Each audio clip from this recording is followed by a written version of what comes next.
afternoon. I am Angela Bretz, Chief Diversity and Talent Acquisition Officer at Nationwide. On behalf of our CEO and associates across the country, welcome and thank you for attending the Doing Good and Doing Well session at this inaugural Sisters Inc. Summit. As a presenting sponsor of the award-winning Sisters Inc. podcast, we are excited to witness and contribute to this virtual convening for Black women entrepreneurs, one of the fastest growing groups starting businesses in the U.S. Black Enterprise has been a long-standing and valued partner of Nationwide for over a decade. We want to thank Butch, the Graves family, and the entire Black Enterprise team for continuing to provide entrepreneurs with the tools to reimagine their businesses and for supporting communities across the country by driving economic growth in our communities. Nearly 100 years ago, Nationwide was founded by a small group of entrepreneurs with a unique and noble purpose: to put the needs of their members first. This mindset is the cornerstone of our On Your Side promise. Our continued focus on our customers, our people, and our communities sets Nationwide apart as a company that is committed to providing protection with extraordinary care. We're passionate about equipping entrepreneurs to do business on their own terms and offer a wide range of solutions to help them on their journey. It's one of the reasons why we created our Business Solutions Center, to provide helpful tips and information to help business owners grow, protect, and sustain their businesses at any stage. Driving economic growth while leaving a lasting impact in our community is the ultimate reward for social entrepreneurship and the focus of today's session. With women at the center of change, today's conversation is guaranteed to be filled with great insights, lessons learned, and valuable takeaways on how our businesses can serve our communities. With greater good and community impact at the foundation of who we are as a company, we'll be leaning into this conversation just like you. A special thank you to our friend, Sevetri Wilson, and the panel of phenomenal women. We appreciate your commitment, sacrifices, and leadership to improve our communities and look for ways to pay it forward. Thank you and enjoy the rest of the summit. And remember, Nationwide is on your side. All right, let's get started. Selena, I'll turn it over to you.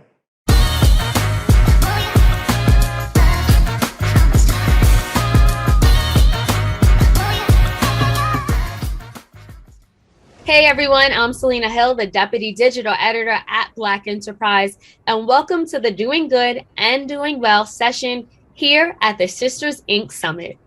During this panel, we'll discuss the importance of social entrepreneurship and the keys to building a successful business while making impact. Joining me for the conversation, we have Sevetri Wilson, who is the founder and CEO of Resilia, a technology platform that makes it easier for nonprofits to file for incorporation and tax exemptions and offers streamlined resources for compliance, training, and fundraising. We also have Natalie King, the founder and CEO of Dunamis Clean Energy Partners, which is the first Black woman-owned manufacturer of electric vehicle recharging stations. Welcome to the Sisters Inc. Summit, ladies. Thank you for having us. Thank you for having us, Selena. We'll start by having you two introduce yourselves and telling us a little bit about your journey into social entrepreneurship. Who wants to start? I could start. Hi, everyone. My name is Sevetri Wilson. I'm the founder and CEO of Resilia, and we're essentially a SaaS technology platform working across a two-sided market. On one side, we support nonprofit organizations through everything from formation to creation and large funders. So think private foundations, corporations, charities. We help them manage where they're deploying capital. And I really got into social entrepreneurship or just entrepreneurship in general via my first company that I started in 2009. And we were essentially doing something that we're doing today, but we were doing it through a professional services agency. So delivering it through, as we say, humans. Now we provide that service via technology. And so we essentially productize our service and now delivering it through a software solution, but we never lost focus of, how do we continue to help society? How do we give back in the direction of creating a mission-driven company? Okay, and Natalie? Well, I founded Dunamis in 2012. We are an energy efficiency firm that focuses on the delivery of services and products in the energy efficiency industry. So we started off in energy auditing and energy management services for commercial and industrial properties. And we did a vertical integration back in 2015 where we expanded in providing the product that we were recommending during our audits in energy management most consistently, which was LED lighting. So we stepped out, started providing LED lighting manufacturing for our customer base and our utility customers. And then in 2018, decided to further expand in the energy efficiency industry in the electric vehicle charging manufacturing space. So that has been a phenomenal experience. We are launching the first Black woman-owned electric vehicle charging manufacturing facility here in the city of Detroit. We're going to be hiring Detroit workers and training the community in this technology. And so it was very important that we maintain social entrepreneurship throughout our operations because for Dunamis, and even for me and my background with environmental justice, as a college student, as a law student, it was very important to me that we bring energy efficiency to the communities that are the most impacted by greenhouse gas emissions, by environmental justice issues. Most pollution that you find within the city or within this country are in low income communities, which most times are communities of color. And so I want to be able to use the green energy industry as a form of economic development and empowerment for those communities. Mm-hmm. And so the social justice issue is firmly implanted in our core values and services. Natalie, when you use the word social entrepreneurship, which I also talked about in my intro, I think we should actually define that.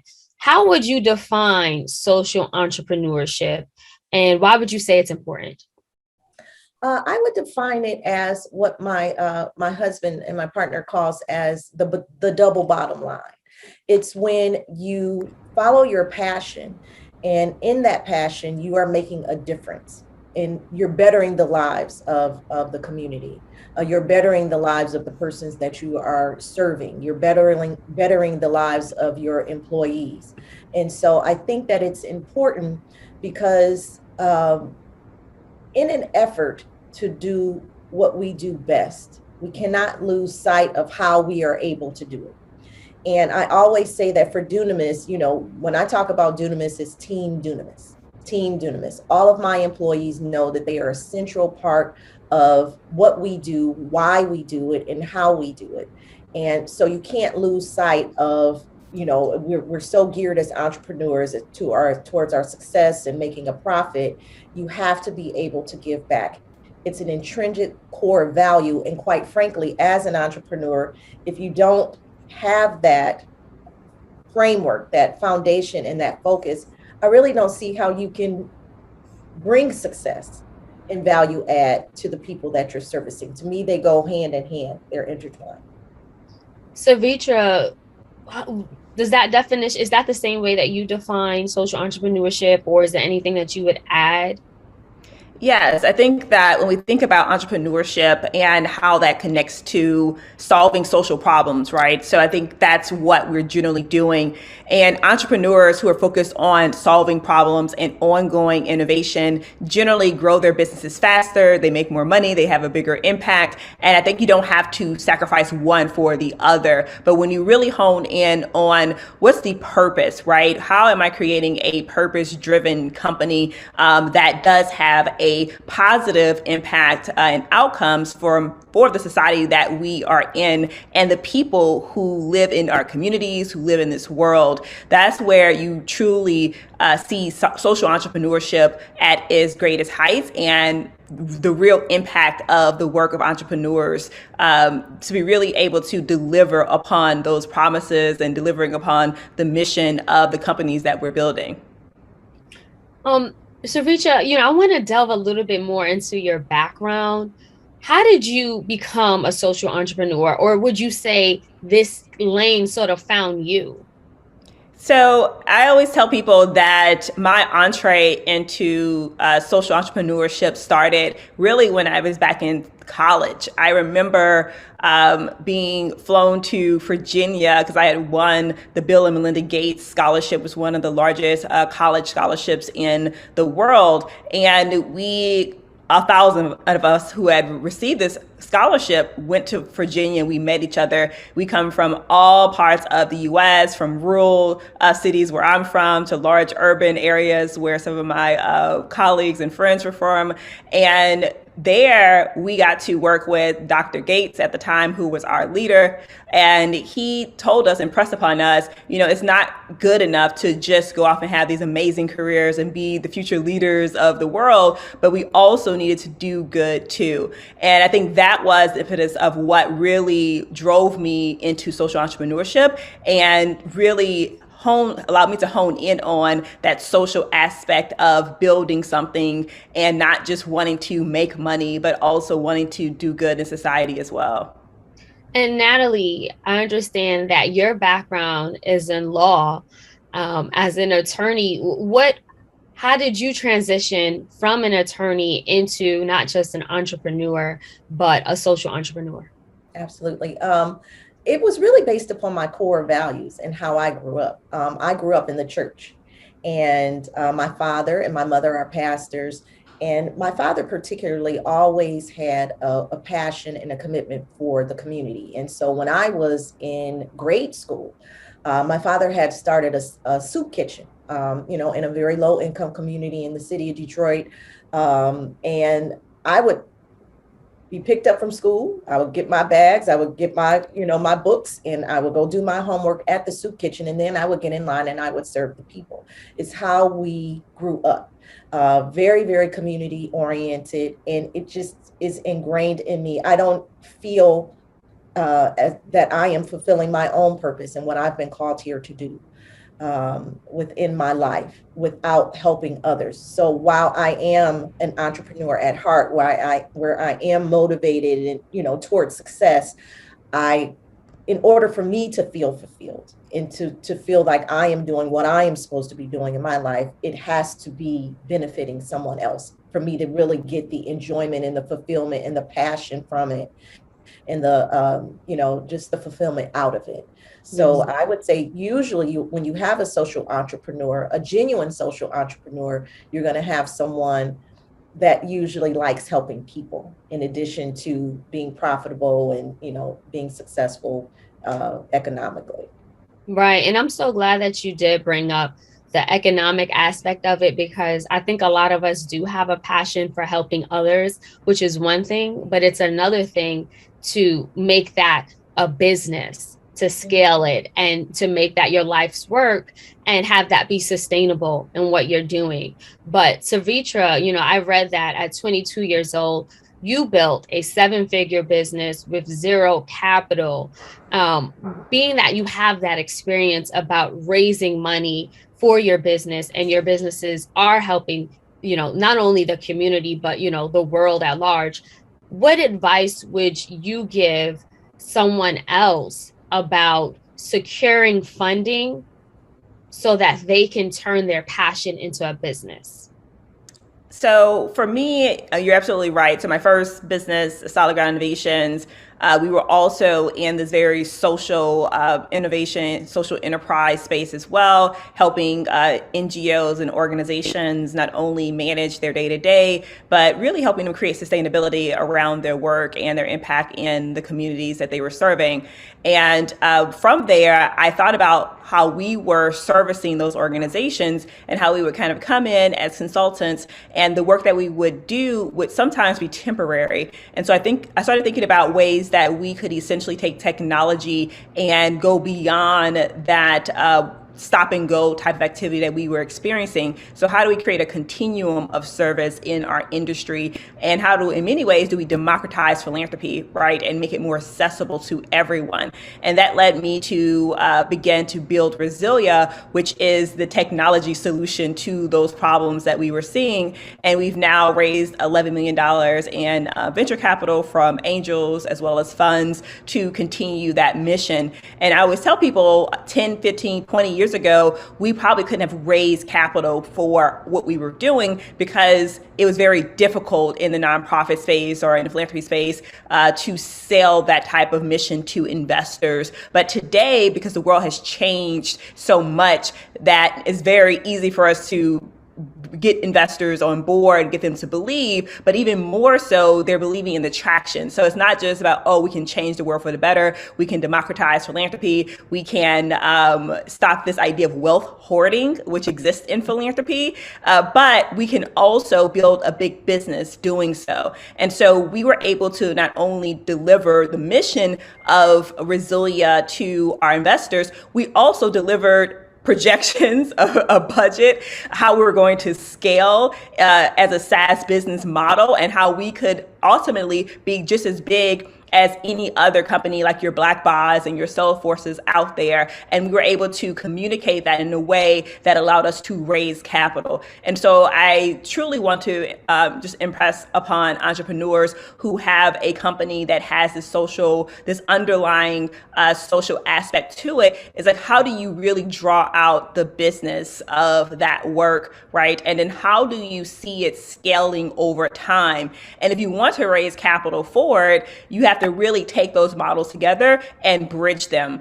Oftentimes, particularly Black entrepreneurs have this kind of like a credit against us often, because it's like, oh, your business is so social, it won't make any money, or Black businesses should focus on building companies and making money and not so much on the social aspect. And I truly do believe you can do both. And when we think about the Facebooks and the Googles of the world, their mission statements are literally driven on the social impact outcomes, and we don't tell them anything, right? And it makes me kind of think of this professor in Lagos. Her name is Henrietta, and she said that historically, we created businesses to meet the needs of society, but capitalism actually derailed that understanding. And so we think about that, right? Business is supposed to be created to make money, while nonprofits and charities and governments are meant to concern themselves with people. Then we begin to divide ourselves between, oh, this business is for profit, this business is just a social initiative, whereas they both can exist as one.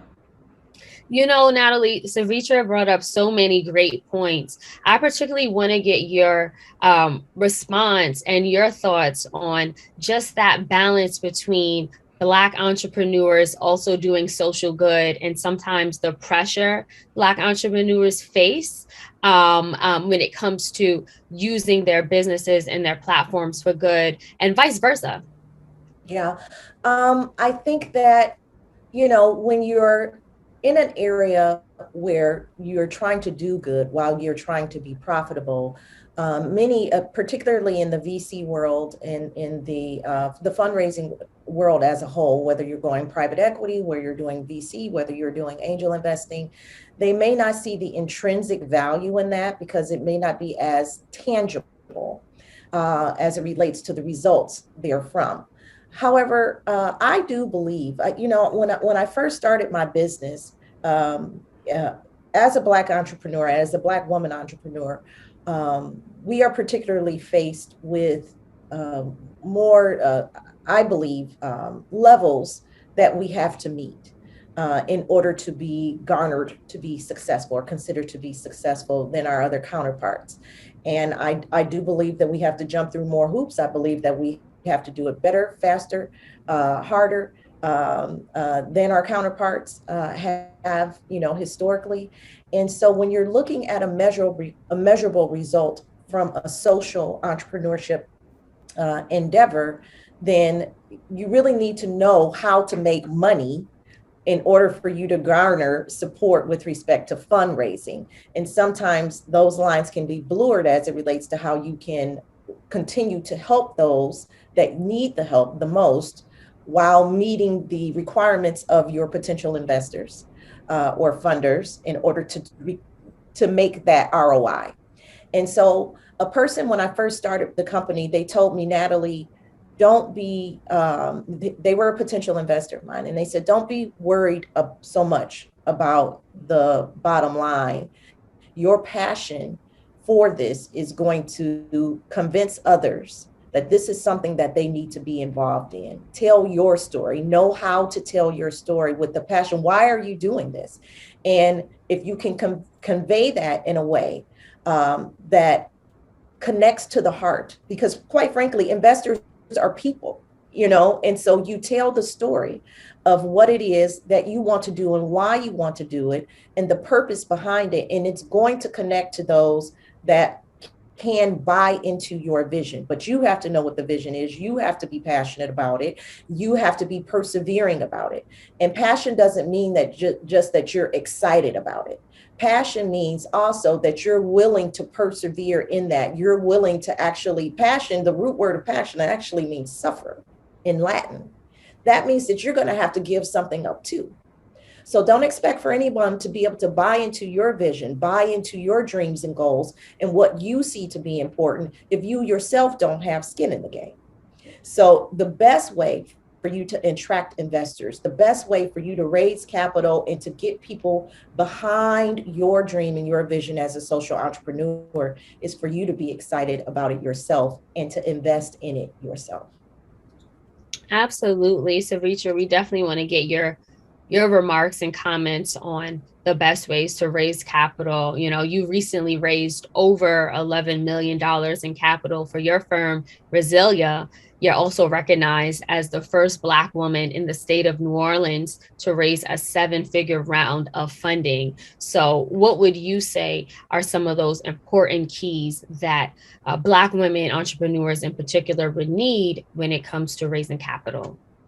So I definitely agree with Natalie regarding you have to also invest yourself in your company and you have to make people believers of what you're building. And in doing so, you have to really believe it yourself and be able to tell a compelling story. But there's phases, right? So we've raised 3 rounds of venture capital. Early on, we raised a small angel round of $400,000 in a pre-seed round when people were still raising $400,000 pre-seed rounds, $2 million in a seed round, and then over $8 million in a Series A. And with every level of capital raise, the requirements change, right? And so early on, it's 100% you have to tell your story. You have to make people believe in you as the founder. People have to want to bet on you. And I think that's what allowed me to be able to raise that early capital. But as you go on, right, Series C, Series A, Series B, it changes and the requirements change. And so it becomes, yes, a lot about you as a founder still, and can you continue to build and scale this company? But then that's where the dynamics of what your bottom line, what you are actually building, your product, the team that you are able to build around you really matter, right? And so investors want to know not only can you build this, but can you also go out here and recruit the best and the brightest to come help you build it as well? Can you do that? Can you build a solid team around you? From there, do you have the scale, right, in the company to grow something that has a multiple effect? I'm in SaaS, which is software as a service, and we are essentially in a vertical SaaS space, which means we took our expertise and we began to productize it, which I think is like the future. And I think SaaS is the future. And it gives such a great opportunity for those who don't have a technical background, like myself, to build a tech company and build a very profitable one, as well as scalable one. And so when you think about what does that look like in SaaS, we have to essentially create a triple, double effect, right? So for the first 2-3 years, we have to triple our revenue. Then from there, we have to continue to double our revenue to be considered a high growth SaaS company and to continue to raise capital. I'm not people ask me, I bootstrapped a company, then I raised capital for another company. Which one do I prefer?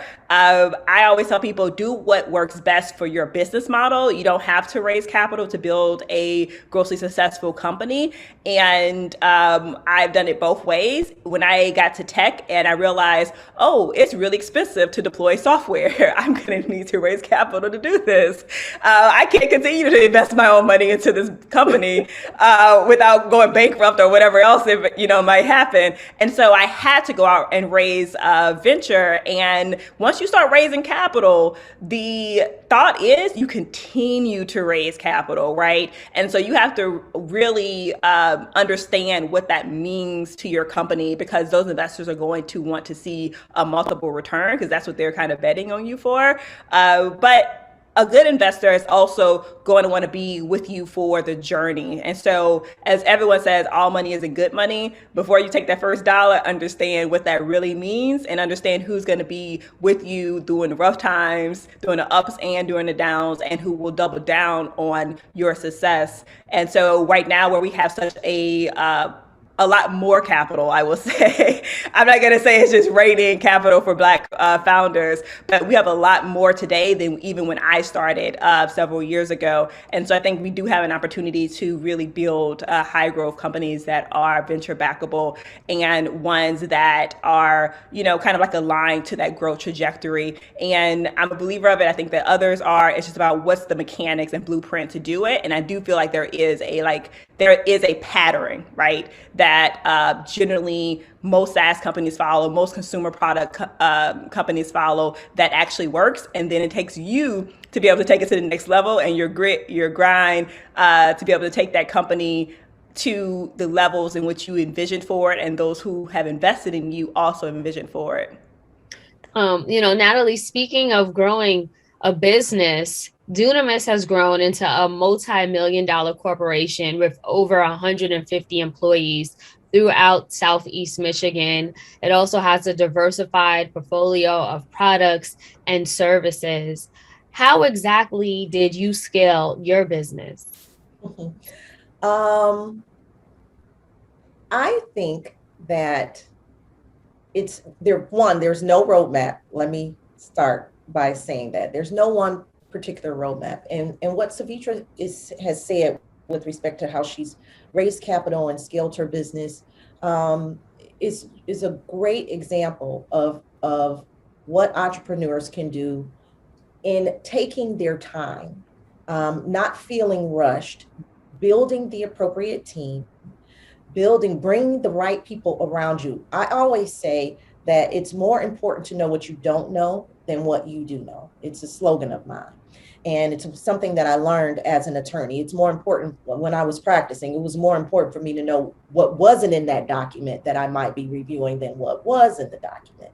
And so the way that you scaled the business and the way that Dunamis scaled was by bringing people in that were smarter than me, that knew the things that I didn't know. And as the founder and the innovator and kind of the visionary of the company, the benefit that I had was knowing that I didn't know it, and having the humility and I guess just the common sense to know, hey, in order for me to build this, I need a good team around me. That was the very first thing that I did to put myself in a position to scale. The second thing was, as Sevetri said, bootstrapping versus bringing in additional money.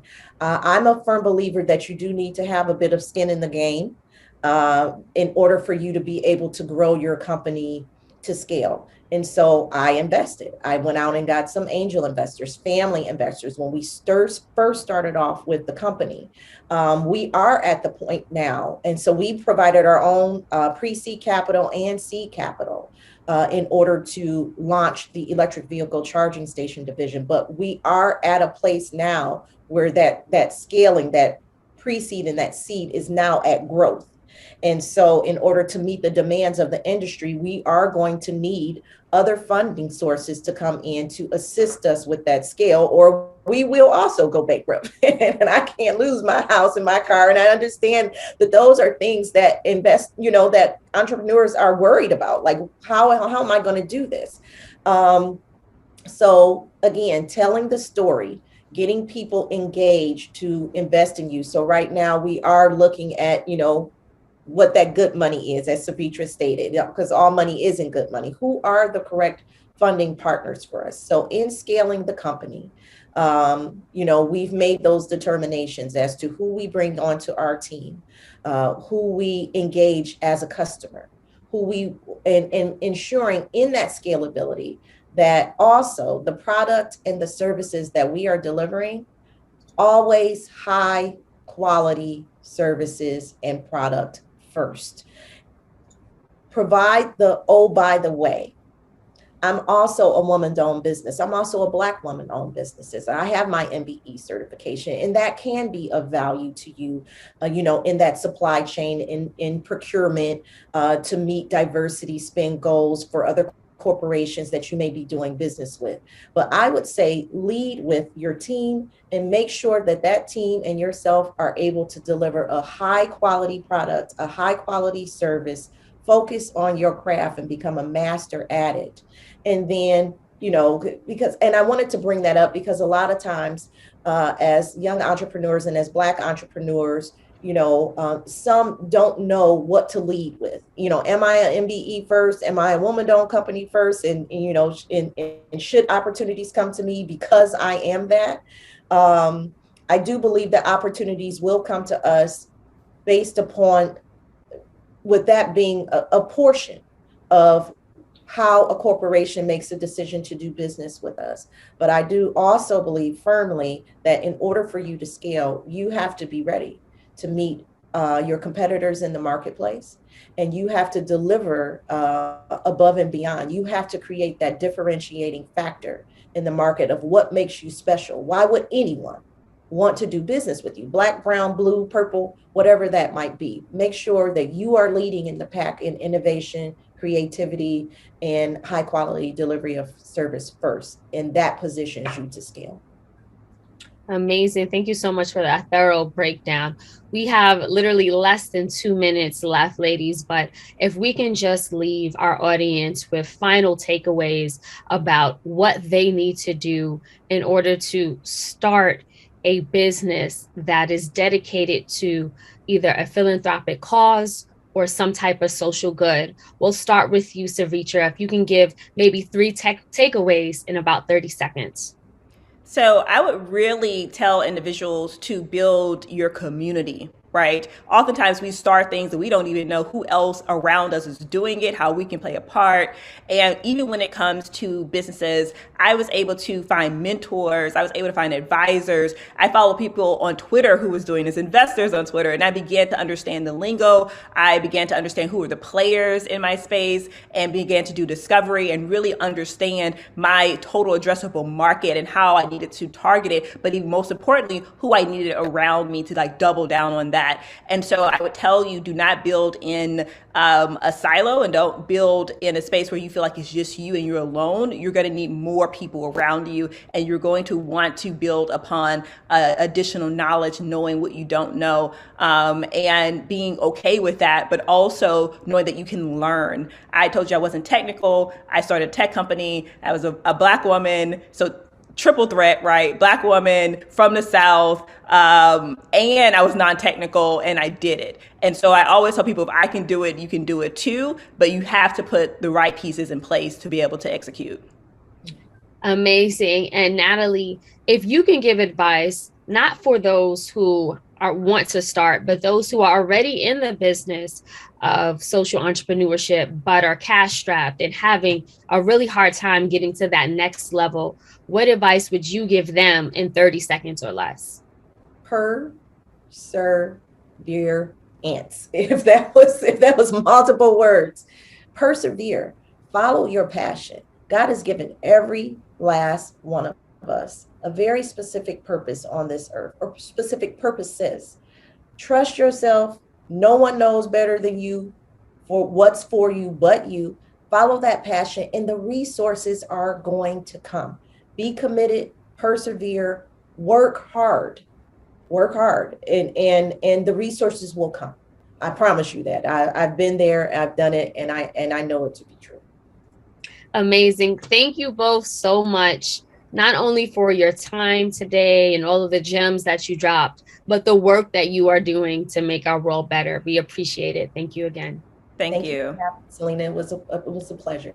Absolutely.